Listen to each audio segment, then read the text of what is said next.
record here. Hello, welcome everybody. Meredith Oliver here, and I am the host of Builder Town Hall, as well as Meredith Communications, CEO, president, talent, whatever you want to call me. But Meredith Communications, we do builder marketing, and I may be the talent, but we have an incredible team of 10 individuals in addition to myself who do the most amazing work, and they've been with us for years upon years, and we love what we do. We build builder websites and do SEO and social media and lead conversion consulting and coaching, anything that revolves around selling new homes and helping builders be more successful in the digital space. That's what we do. So I am going to be joined today by our awesome panel, and I'll introduce them to you in just a few minutes. But first, before I kick off our interviews and guests for today, I'll mention to you that next month I've already planned the content. Shocking, I know. But we're going to do something really cool. I hope that you'll think so for next month. But in the spirit of the holiday season and Thanksgiving, of gratitude and giving back, our theme for November Town Hall will be building community is good business.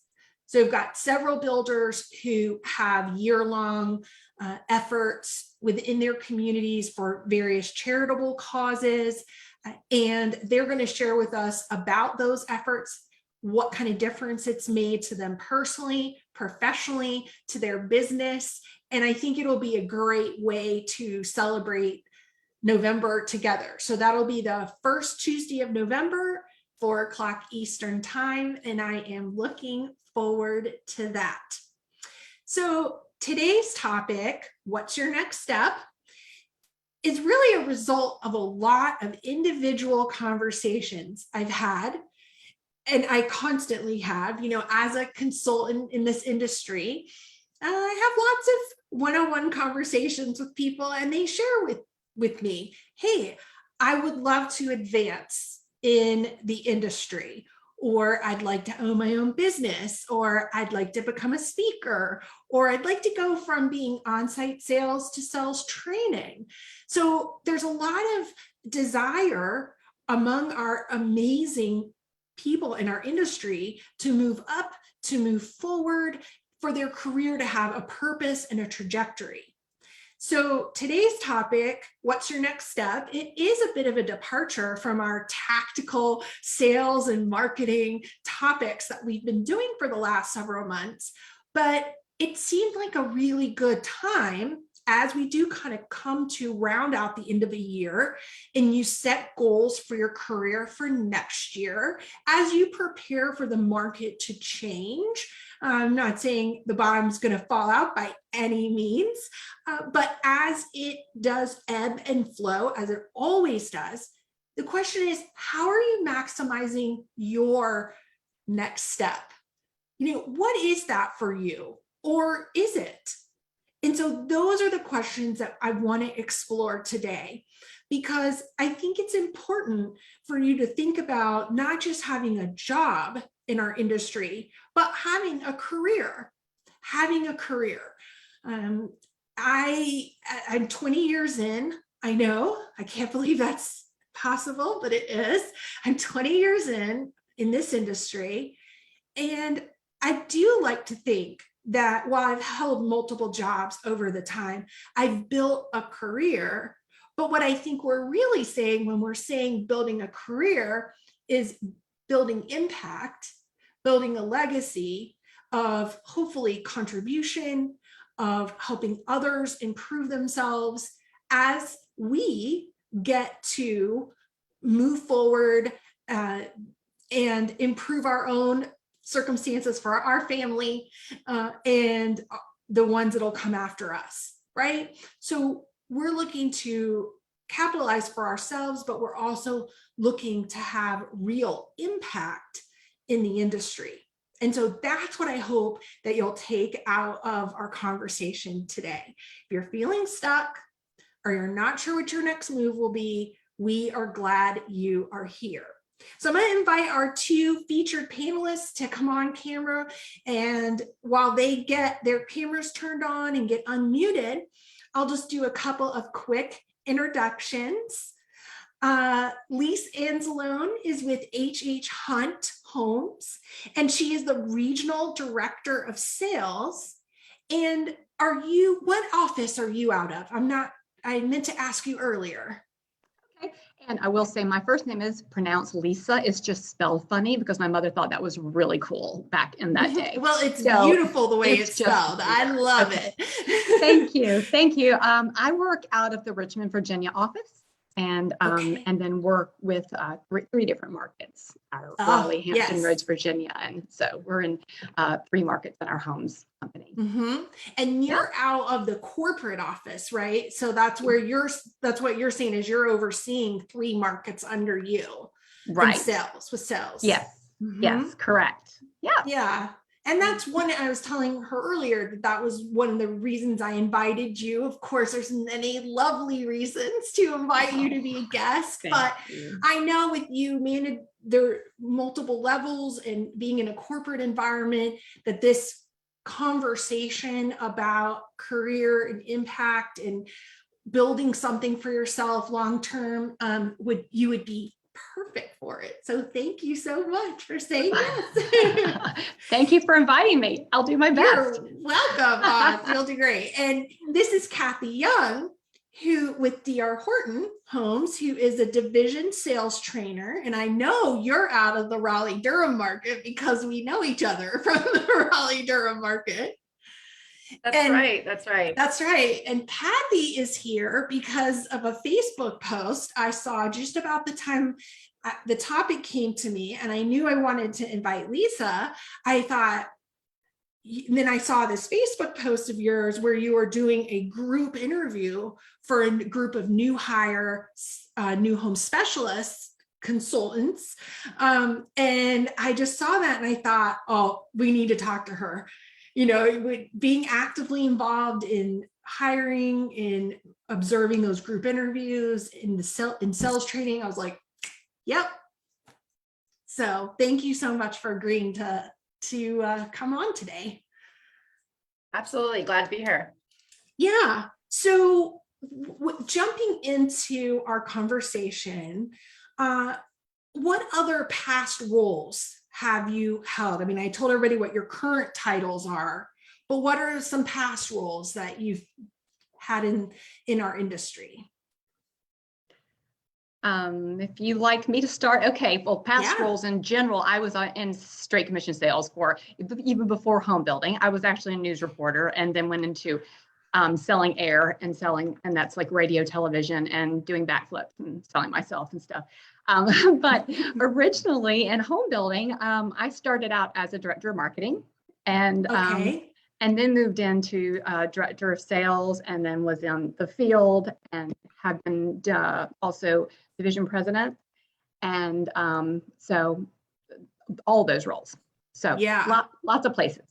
Yeah. And that's where I wanted people to hear that from you, so that they would have an idea of, yes, you can move around. Like there are different roles. How about you, Kathy? Yes, I did on-site sales for 10 years, managed an area of Raleigh for 5 years. And now I am doing sales training throughout our New Bern market to our Greensboro market. And it's really exciting to just have the change, and also just have a training program in general and help support that. Yeah.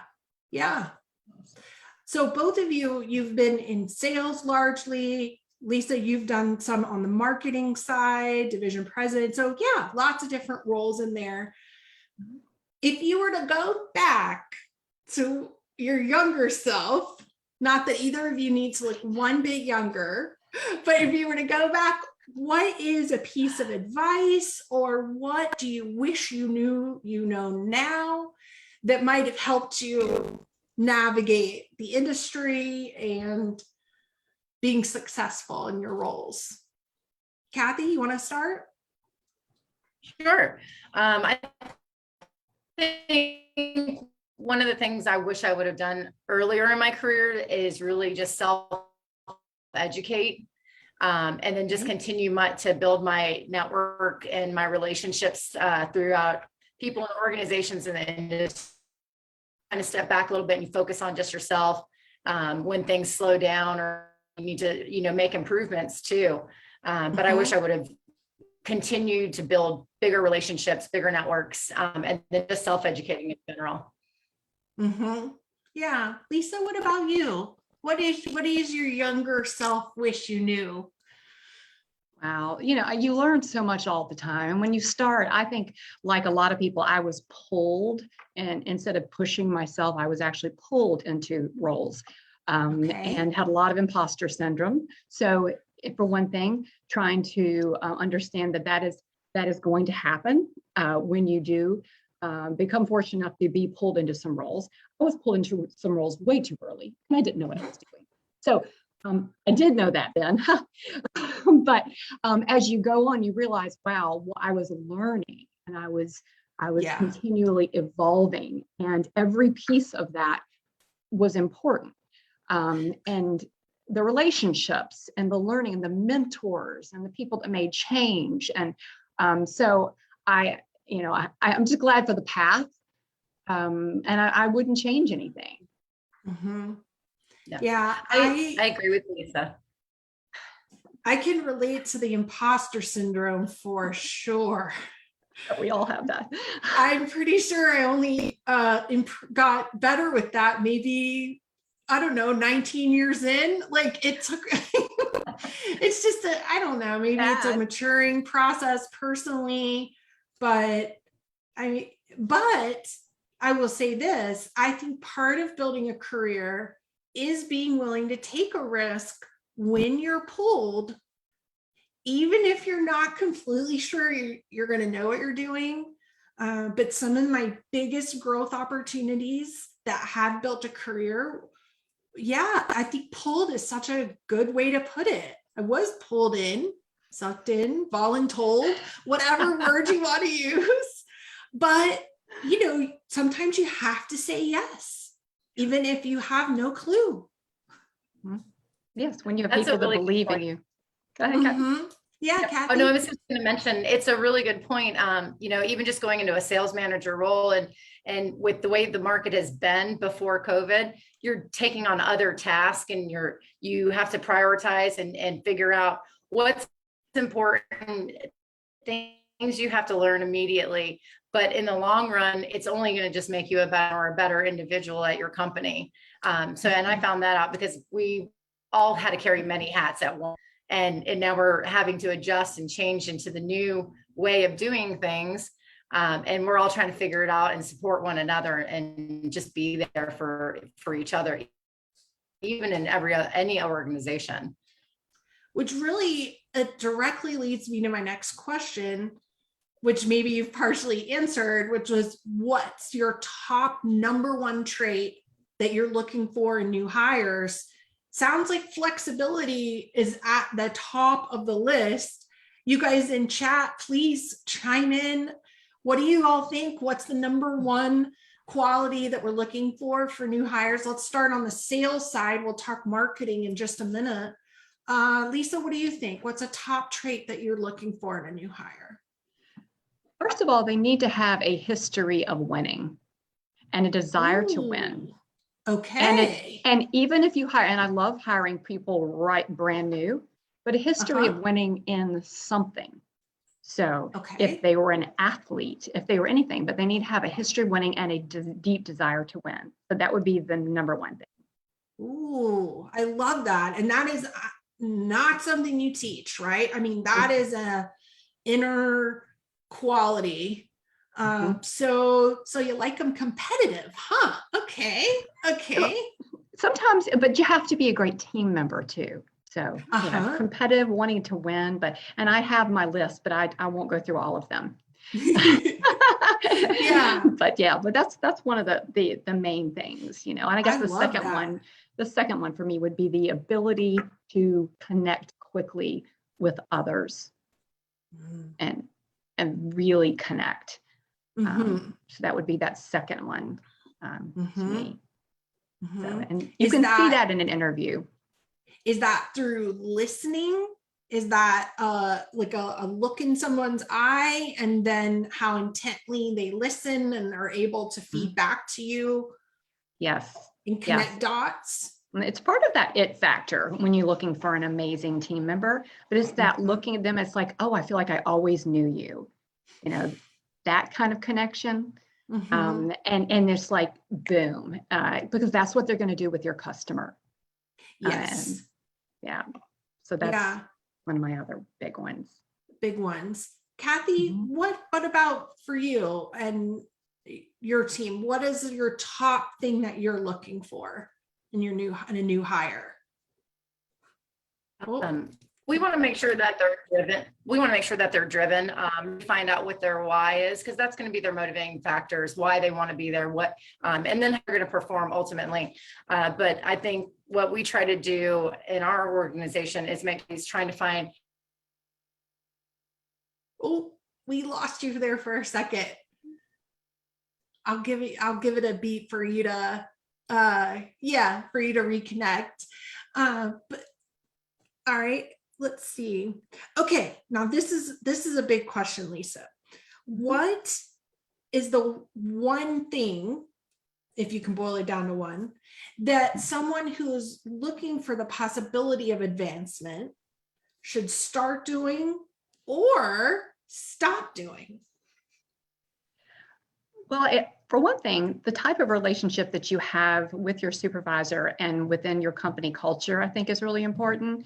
So if you are able to have very honest conversations with your supervisor about your current performance, I think that's really important. And if you're in a situation where you can talk openly about your aspirations and your desires for the future, that's great. I have that kind of company. We work and we have that kind of a culture. We're always looking at our personal development plans. But the other thing is to do the job you're doing really, really, really well, because we're not all about our next job. Or like people are not really going to talk to you about your next one if you're not great at what you're doing right now.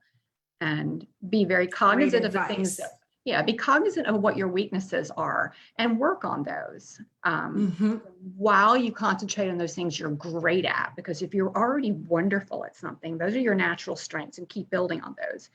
But those are just a couple of things. Get the feedback and then just kill it in what you're doing. That's one of the things that I'd start with. Excellence and performing at a very high level in your current role is magnetic. It is. It's magnetic to the people around you. It will be noticed. What also, though, gets noticed, Kathy, is, as Lisa said, when you get feedback, maybe multiple times on something that could be improved, but it's either being ignored, and this is a hard subject. I mean, nobody wants to talk about the negative side of things, but it's important that we're honest with ourselves, and that if we're getting feedback, we're taking steps to improve that aspect. Right. That's being coachable is because Absolutely. if you're coachable. Yeah. Kathy, I love the feedback.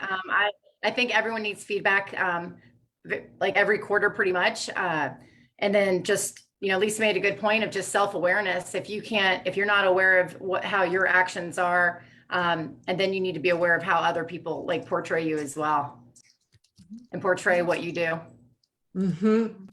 Yes. Yeah. That is a perfect self-awareness. You're right. Your emotional intelligence is very important to the leadership journey. Oh, I love that you just said leadership journey.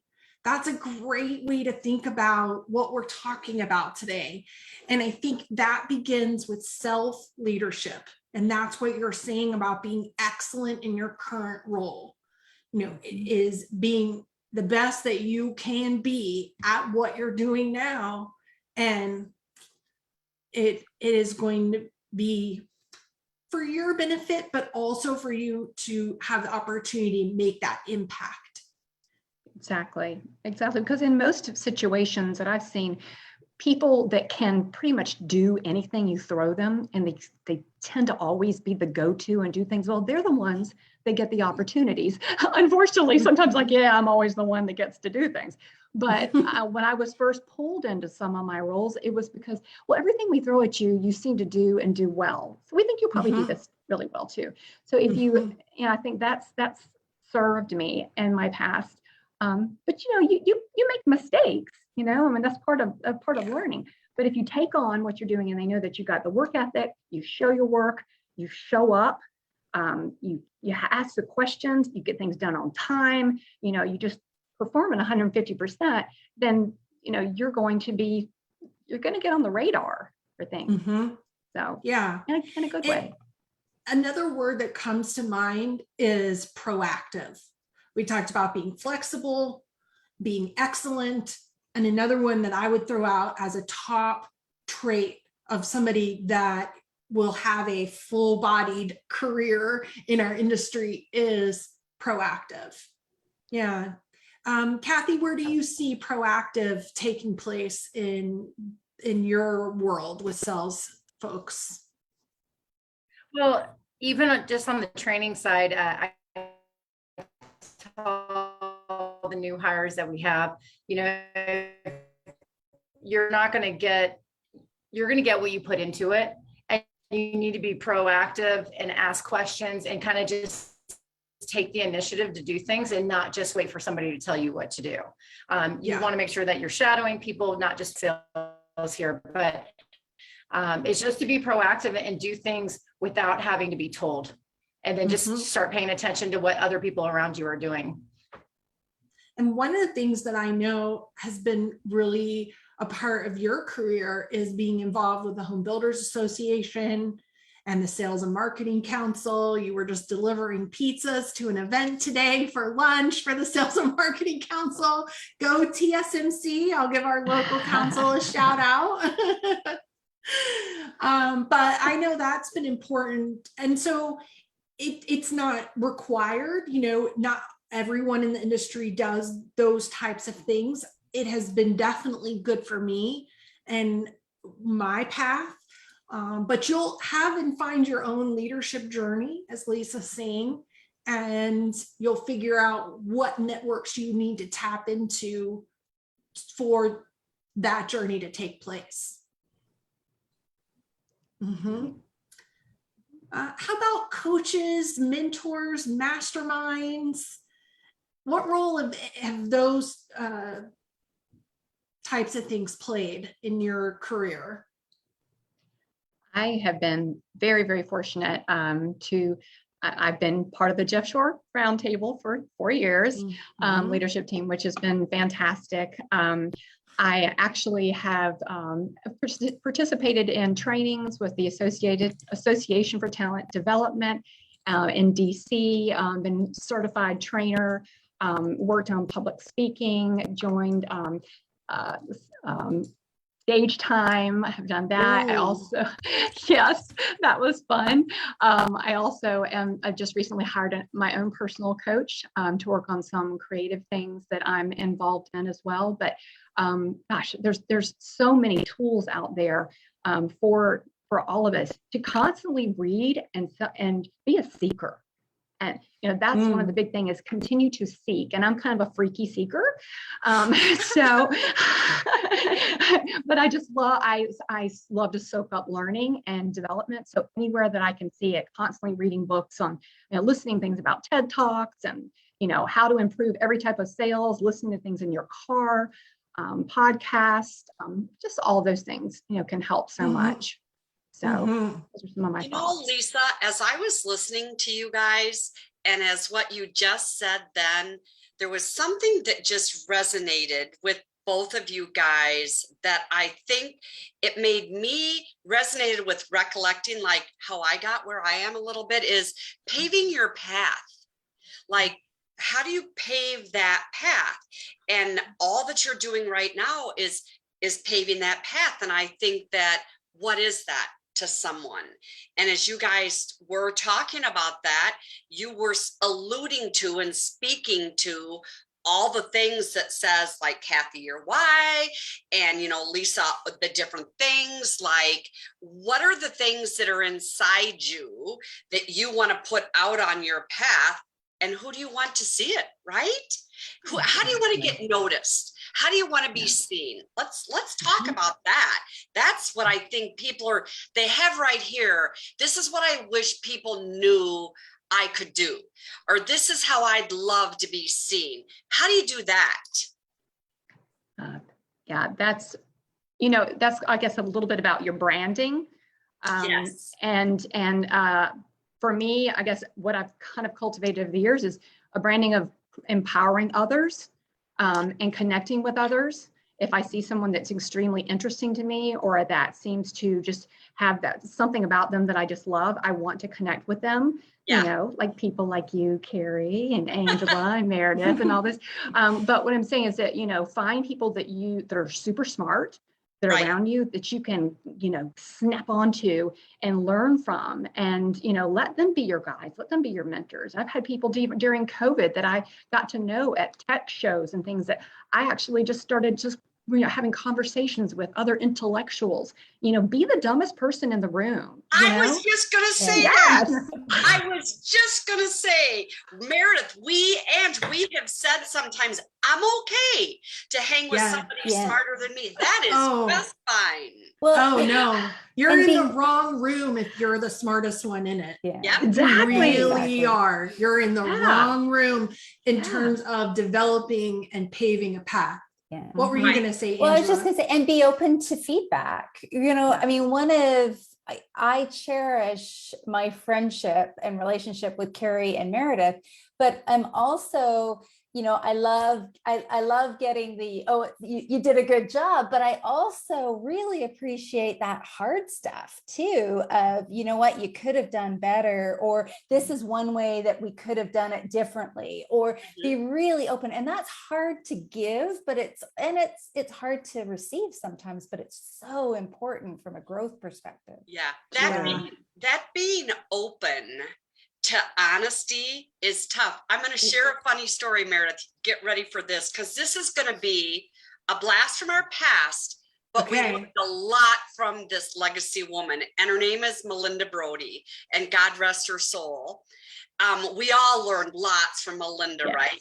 We were fortunate to be good friends. But when we used to get done with the super sales rally at the builder show, I already know where this is going. This woman is a self-critiquer 24 hours a day. We would not be done yet, hardly taking our high heels off. Okay, so what could we have done better? What do you think?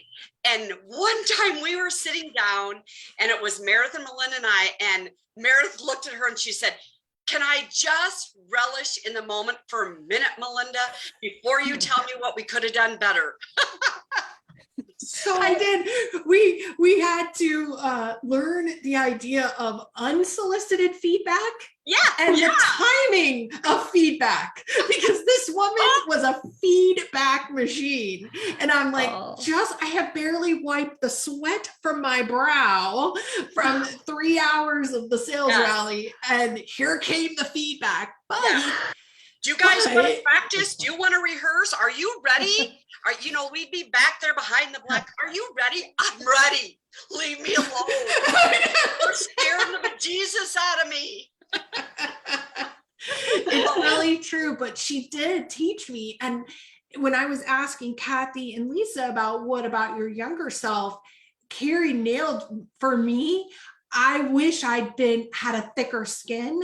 I wish I was just so crushed so many times early on and defensive, and I'm so much better for the feedback I've received, Angela, even if some of it was incredibly painful. Oh my gosh. Do you think, you guys, this is a question, and then I want you guys to answer this, because sometimes you need personally to be a little selective in what you want to put out there to get feedback on. Like if you think you've done your very best work product and you've worked your hiney off at it, right?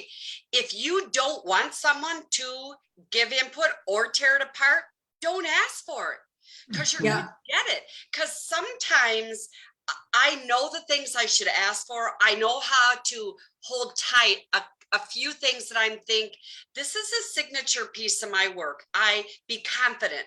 I don't need feedback on this because it'll change my intent. Do you guys know what I mean? Mhm. Mhm. Yeah. Yeah. I mean, if you're in the position where you can say, hold on to that for a second, or could we talk about that later? Now you can't really do that to your boss too much, I don't think. But if you're in a role where you're not ready to receive it or in the best possible state of mind for it, then yeah, sometimes setting a boundary is okay. It just depends on the situation. Lisa, one of the things I wanted to ask you about was people who are in sales and marketing side of the business now, but maybe they have aspirations to land acquisition or a leadership role like a division president, or they want to move amongst the building industry in different parts of it. What kind of advice do you have for them?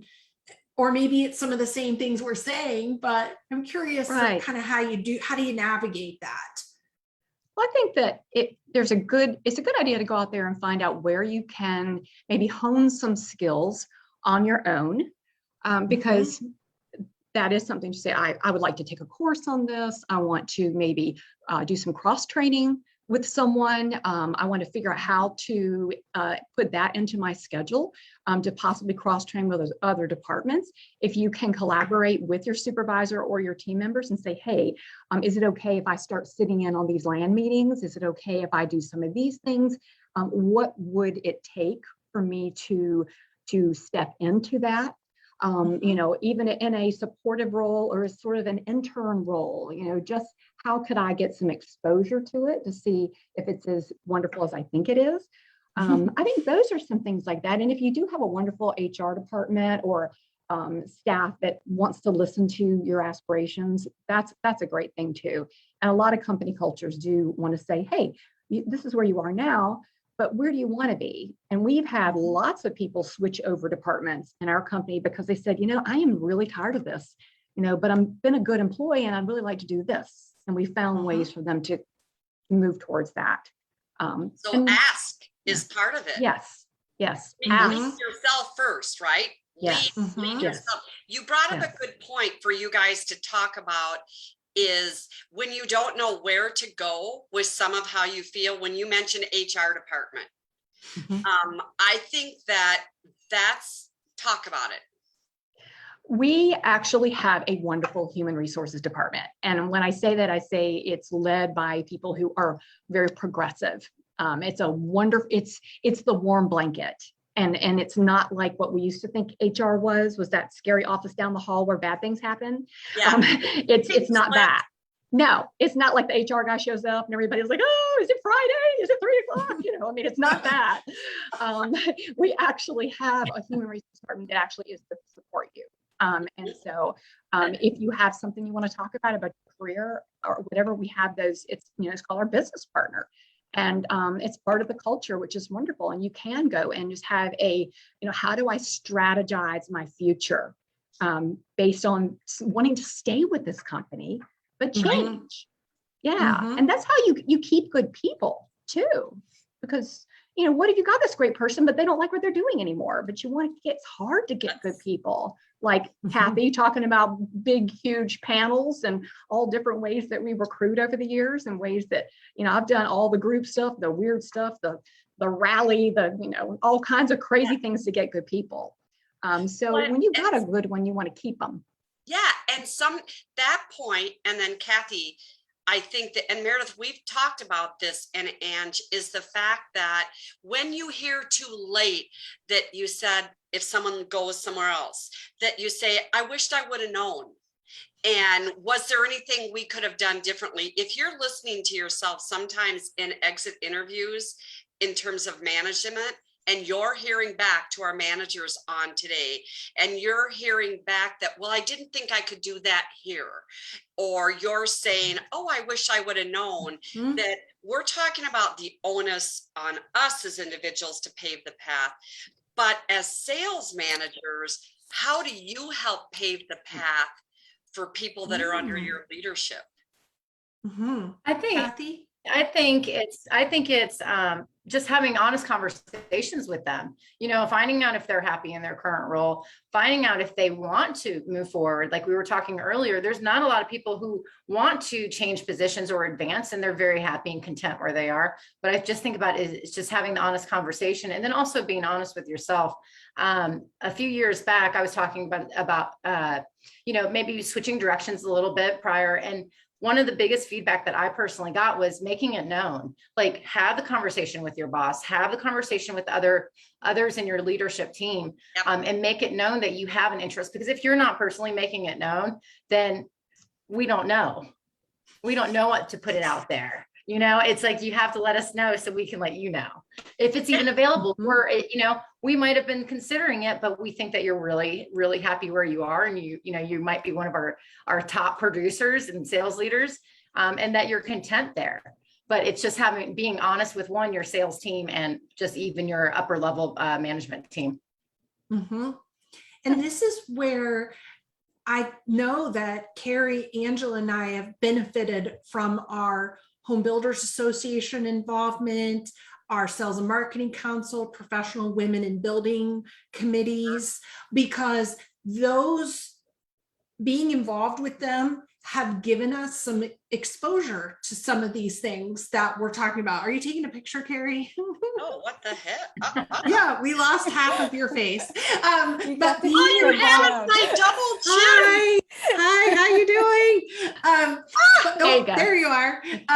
But yeah, being involved with those entities, to Andy's point in chat, that's where you can get leadership training. You can get all kinds of professional development simply by volunteering and saying yes.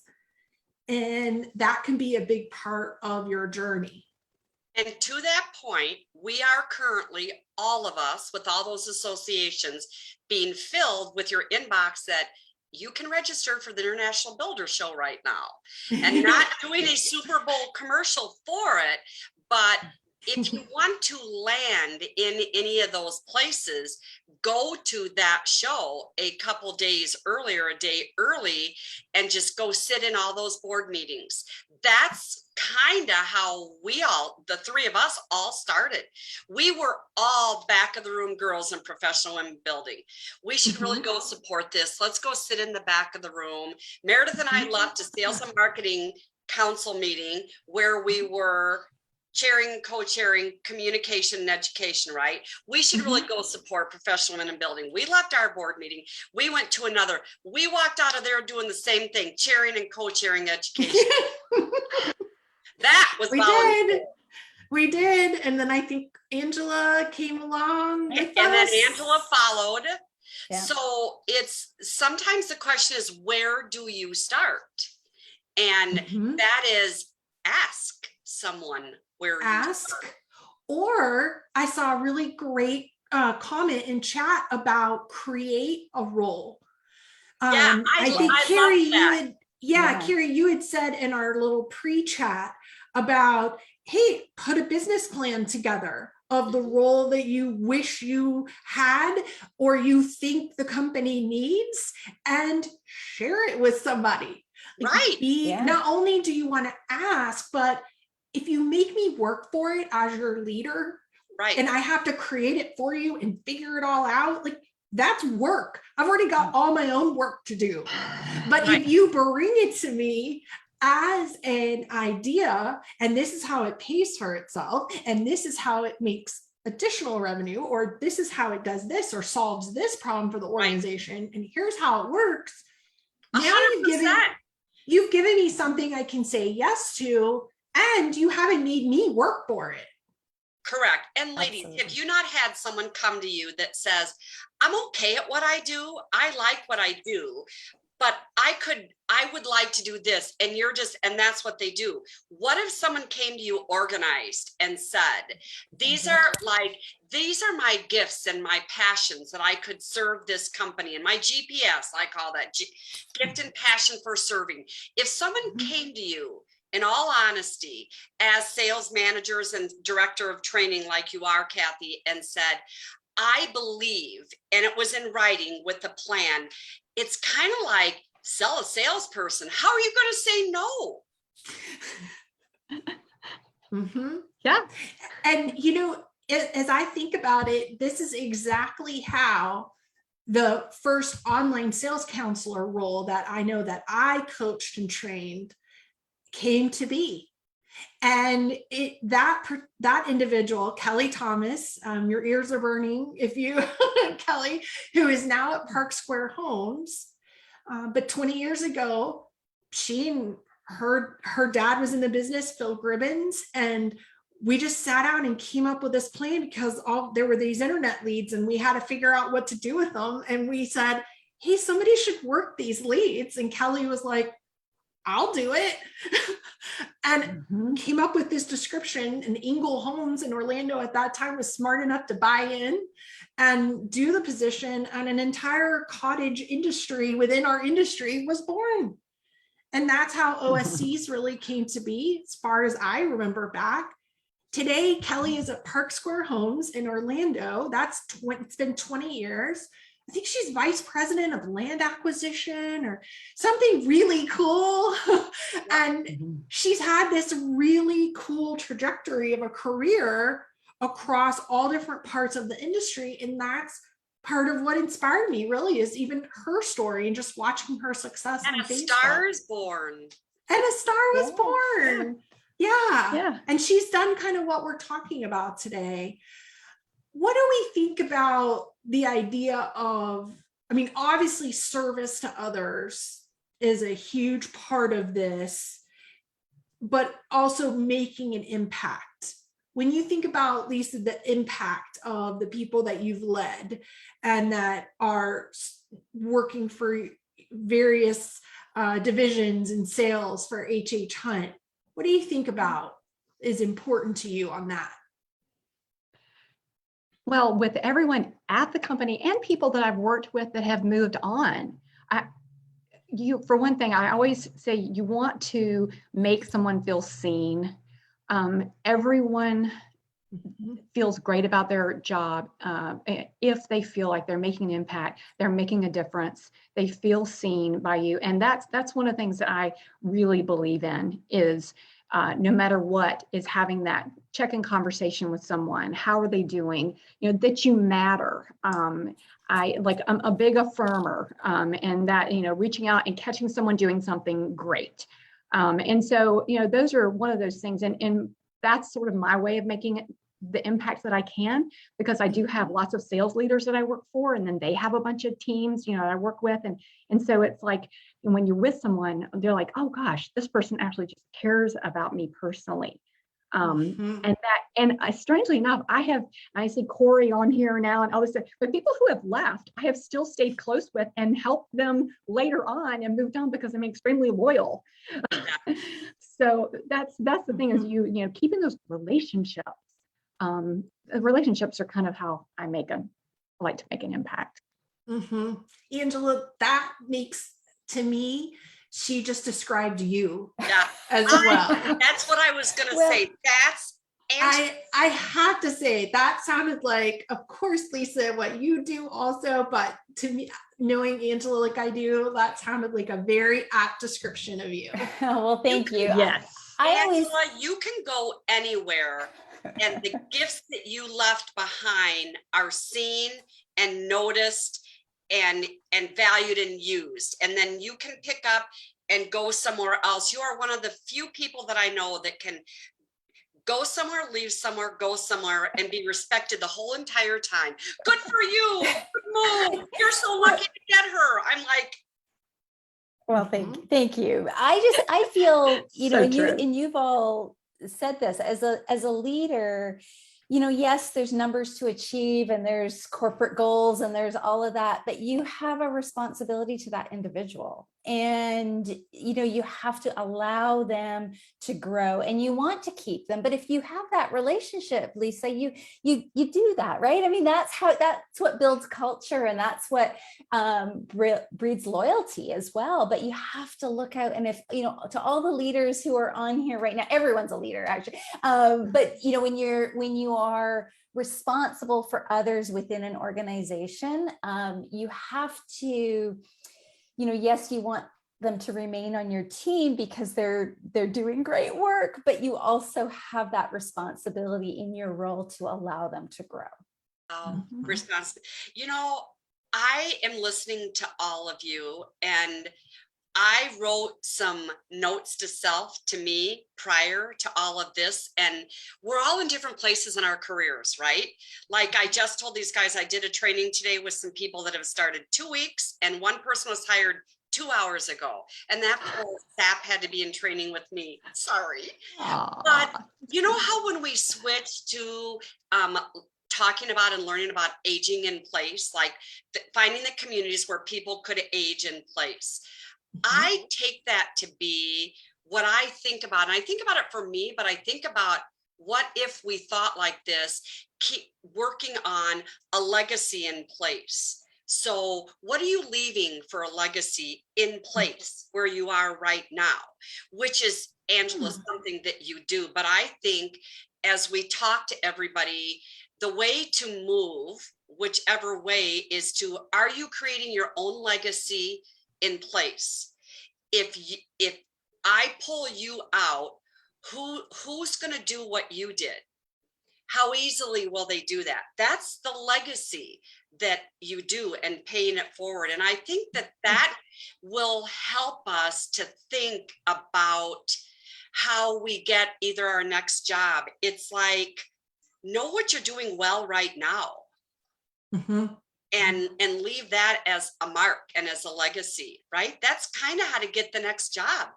Like we're all saying, do your current job well so that if you leave, you're missed. Yeah. Absolutely. Kathy, how do you encourage salespeople when you're doing training and working with them to create that legacy in place? Like how do you encourage them to be the best that they can? Well, I think just motivation is one, and just letting them know, kind of just showing them ropes. I think a lot of people are really appreciative, especially that we have so many new hires that come in that are coming from completely different industries, and just taking the time alone with them individually and helping them and knowing that they're not there alone as well. I think that is one of our bigger things here that we do. And then just the constant check-ins, but just always making sure that I'm available as a resource for them if they need that too. Totally, Lisa. I will never forget now forever when you said about having someone feel seen. That was dynamite. Yeah. Thank you. And Thank you. That your idea of impact. Avatar. Yeah, avatar, that your concept of impact, of legacy for yourself is having other people feel important. I mean, that's just terrific. I know that I've fallen into the pitfall many times. I'd be the first one to admit it, of worrying about the outcome. How will I get the next biggest speaking gig? How will I get the agency to this much in revenue, or compete against this size competitor or whatever? And I was focused too much on where is this going and are we there yet? Are we there yet in terms of career and success? Instead of just kind of today. And that excellence in place. Yes, excellent idea place that we've been talking about. I think that in place can help a lot of us to realize that it's taking stock in today, and it's like this town hall and then this, instead of it's and that's not, the grass is always greener on the other side. That is not what I mean. Like Meredith, excellence in place. It's that what you could be looking for is right underneath your feet. And I still ask everybody that if I picked you out, who would do what you did as well as you did it? And if you don't feel like that you've made that mark yet, then do that well. Mm-hmm. That's your next Yes. opportunity right there. Yeah. Mm-hmm. Yeah. I think that you start thinking about that legacy thing as always is it, am I memorable?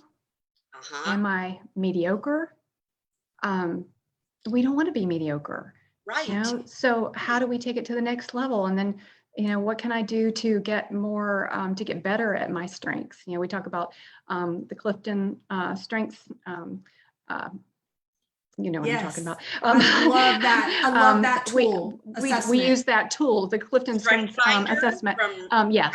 And we use that tool and, you know, look at what are you great at? Don't worry about so much about what you're always going to be horrible at. Okay. You know, if you're terrible at math, then, you know, just leave the math alone.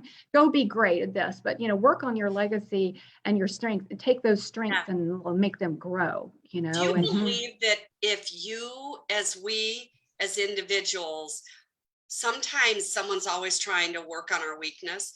Do you not believe that if you work on your strengths, your weaknesses will be diminished? Yeah.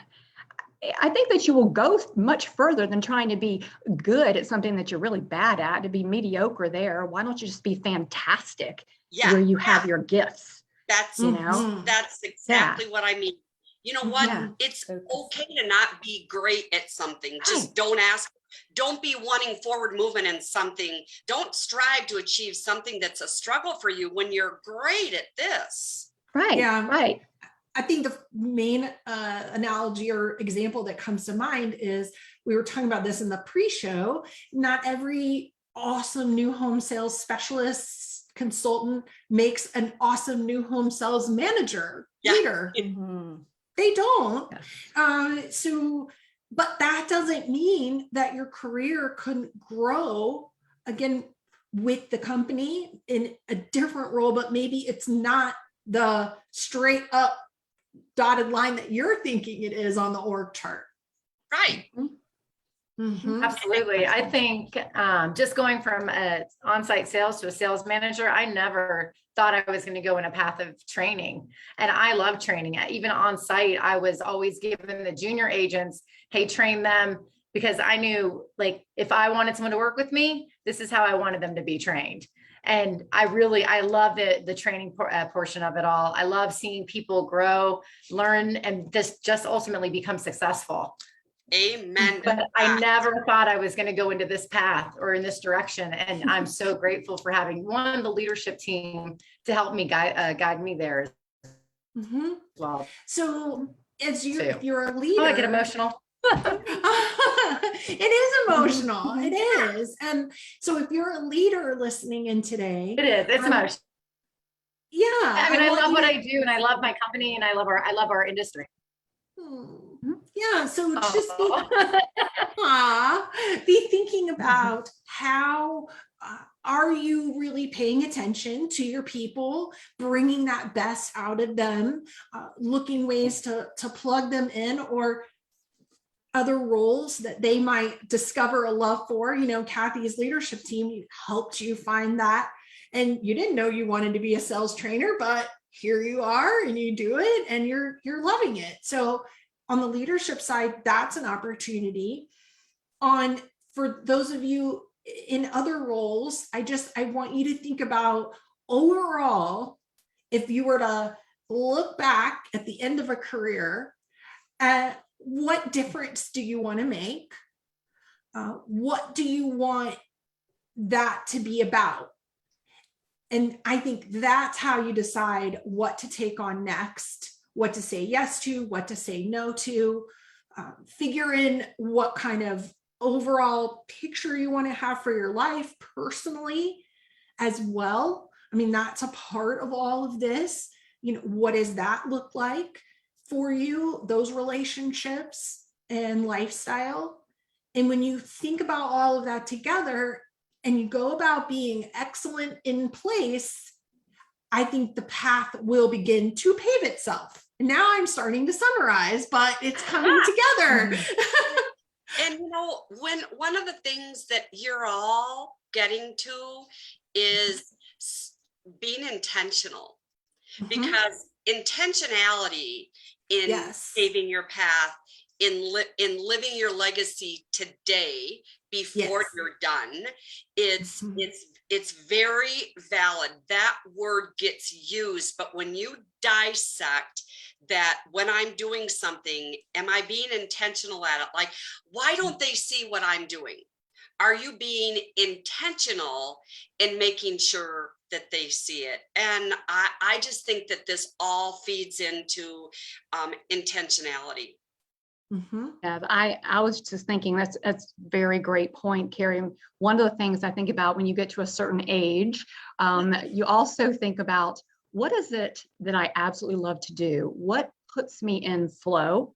And how can I do more of those things? Because it may be, okay, I'm just not feeling it right now because for whatever reason, my current role has changed and I'm no longer excited about going to work. I'm no longer excited and feeling like I'm really making a difference. Well, are you getting into your core talents and the things that really make you feel excited about getting up every day? And what is it that you love to do so much that you would do it for free? Or what is it that you love to do that you lose time? And, or I mean, if it's writing, if it's speaking, if it's singing, if it's whatever, if it's creating, if it's art. Yeah. And so, those are some of the other things that when you look at where you want to be with your legacy, are you also aligning that with the things that really that jazz you? I think that's an important point too. That alignment, there's another great word. Are you putting yourself in alignment to get that thing that you're super intentional about? And people always tell you, but it's underused, that if you love what you do, you'll never work a day in your life. Yeah. It is so true. Because I love what I do. I freaking love what I do. When all my friends are like, why are you still doing that? Because I love it. Yes. And you're good at it. Well, yes. I don't know that I'd push that button, but if I love it, good for me. Right? Yeah. Great. Yeah. And I think if you love what you do, you're going to just be better at it. And you're going to always find ways to improve on it. Yeah. Yeah. So true. Well, it is right on 5 o'clock. So we are going to start to wrap this up for today. But I think as I mapped this out in my mind, it's so much more information that I even thought would come out. So I just appreciate both Lisa and Kathy, both of you, part of your talent, your flow, your legacy is this willingness to share with others. And honestly, that has been the biggest gift of Builder Town Hall. Is month after month, I've asked people to participate and they say, I'd be honored, or I'd be happy to, or yes, thank you for inviting me. And I'm just always like so appreciative of it. Because there are industries where people don't help each other. They don't share secrets. They don't.